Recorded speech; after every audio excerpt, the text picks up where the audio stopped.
Imagine waking up tomorrow to find every river gone. The ground cracked beneath your feet, the air burning your throat with every breath. Each sip now means the difference between life and death. Sounds impossible? Right now, you walk to the kitchen, turn a tap, and water appears instantly. You barely think about it. But for thousands of years, that missing river wasn't imagination. It was daily reality for countless early humans. Entire families endured months when the rain simply refused to fall, yet enough of them survived for you to be here today. Without wells, pipes, reservoirs, or weather forecasts, how did they manage it? The answer is stranger than you'd expect. And it quietly shaped the course of human history. Let me know in the comments where you're watching from, and if you enjoy uncovering the hidden history behind everyday life. Consider subscribing, because what happened during those endless dry months reveals something about the human mind that still lives inside you today. Rain's absence rarely killed in the first few days. Streams still flowed. Plants still held moisture. Animals kept to their familiar paths, and life slowed but didn't stop. Real danger arrived weeks later, when the landscape shifted in ways almost invisible at first. Small ponds vanished, fresh footprints grew impossible to find, birds abandoned their nests, even insects seemed to disappear. Early humans needed no weather report to know what was coming. Nature had already warned them. Here's what's strange though. Archaeologists studying old campsites have found that people didn't simply wait and hope for rain. They read the land with incredible precision. A single line of animal tracks could point to a water source miles away. The shape of distant clouds, the color of certain plants, even the flight of birds, all became clues in a survival puzzle. Most modern humans would never notice. None of this was luck. It was knowledge passed down through stories, experience, and careful observation. A child growing up in a dry landscape learned these lessons before they could even hunt. Missing one sign could mean leading an entire family toward an empty riverbed instead of life-saving water. Something even more surprising happened next. As droughts stretched longer and harsher, people stopped relying only on finding water. They changed how they lived. Rather than settling in one place, many groups became masters of movement, following seasonal patterns that looked random from the outside but were mapped by centuries of memory. Every journey traced invisible routes connecting reliable springs, shaded valleys, and rock pools, known only to those who belonged there. Yet that wasn't even their greatest advantage, because when every drop turned precious, our ancestors discovered something more powerful than water itself. And it may be the reason humans made it through where countless other species didn't. That map of water kept people alive, but it couldn't save everyone. Some droughts lasted far longer than anyone expected. Rivers that had flowed for generations dried into cracked earth. Lakes turned to fields of dust. Entire hunting grounds went silent. For many animals, that silence was the end. Humans responded differently.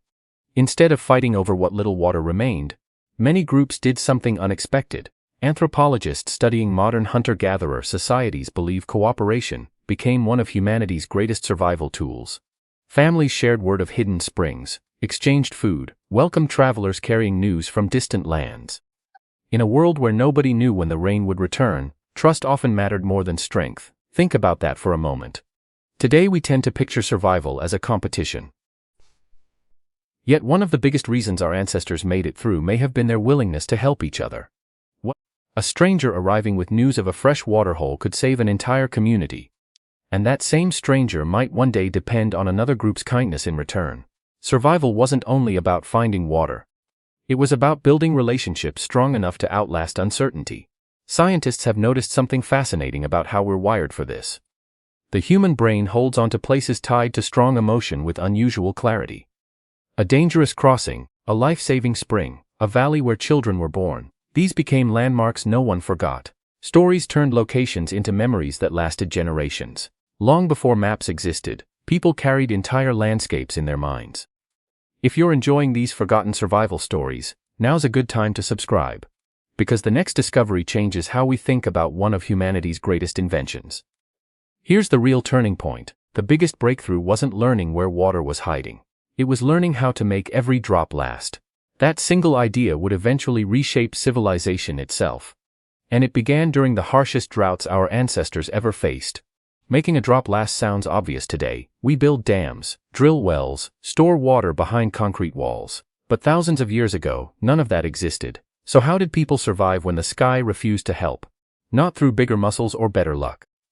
Through something far more extraordinary. They learned to think ahead. Archaeologists working in some of the world's oldest dry regions have found that people returned again and again to the same springs, rock basins, and natural depressions that held rainwater long after the storms had passed. These spots became more than watering holes. They became lifelines, shaping journeys, hunting routes, even family traditions. To an outsider, the land looked empty. To those who knew it, every hill held a secret. That's only part of the story though. As droughts wore on, people began shaping the environment itself. Researchers believe communities in parts of Africa and Australia cleared vegetation around reliable water sources, protected springs from contamination, and carefully managed the plants and animals nearby.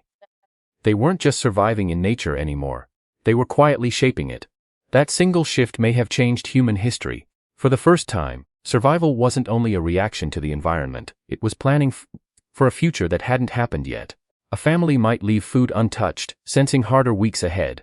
Hunters could spare one area, trusting that preserving wildlife today meant food tomorrow. This willingness to trade immediate comfort for future survival became one of humanity's greatest evolutionary advantages. Everything changes from here. The same brain that once memorized hidden waterholes would go on to design farms, cities, irrigation systems, entire civilizations.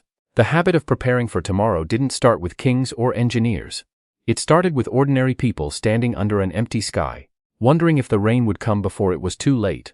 In a strange way, every reservoir, every canal, every glass of clean water you enjoy today traces back to those forgotten months of drought. And there's one more layer to this. Those desperate struggles may have shaped not just how humans lived, but how we learned to trust, cooperate, and build the world we now call civilization. Those months of drought didn't just test the body.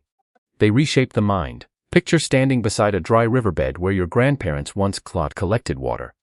The land hasn't changed overnight, but everything that made it feel alive is gone. Every choice now carries weight. Stay and hope for rain, or leave everything familiar behind to search for water that might not even exist. There was never a perfect answer. Yet generation after generation, our ancestors kept making that impossible choice. Many ancient communities didn't vanish during long dry spells. Archaeologists have found they adapted. Some traveled farther than ever, forging new ties with distant groups. Others built seasonal routes so reliable they could return to the same water source years apart. Knowledge became humanity's most valuable resource. The survivors weren't always the strongest or fastest, but often the ones who remembered, planned, and shared what they knew. Perhaps the biggest surprise is that drought didn't only shape where people lived. It shaped how they thought. Psychologists often call us natural problem solvers. But that instinct wasn't built in comfortable homes or peaceful villages. It was forged in uncertainty, in sunrises that brought another day without rain. Those endless challenges rewarded curiosity, creativity, cooperation. Every solution that worked became part of humanity's toolkit, passed down through stories told around a fire. Traces of those ancient struggles are still with us. Every time we store food for tomorrow, prepare for emergencies, or pull together during a crisis, we're drawing on instincts sharpened over thousands of years by people who refuse to give up. Taps, reservoirs, and weather apps may have buried those lessons, but they never erased them. So the next time you pour a glass of water without thinking, remember it represents far more than convenience. It's the final chapter of a story that began with people staring at an empty sky, refusing to surrender. And maybe the real miracle isn't that they survived the drought, but that their resilience became part of who we still are. If this story changed how you see something as simple as a glass of water, share it with someone who will never look at it the same way again.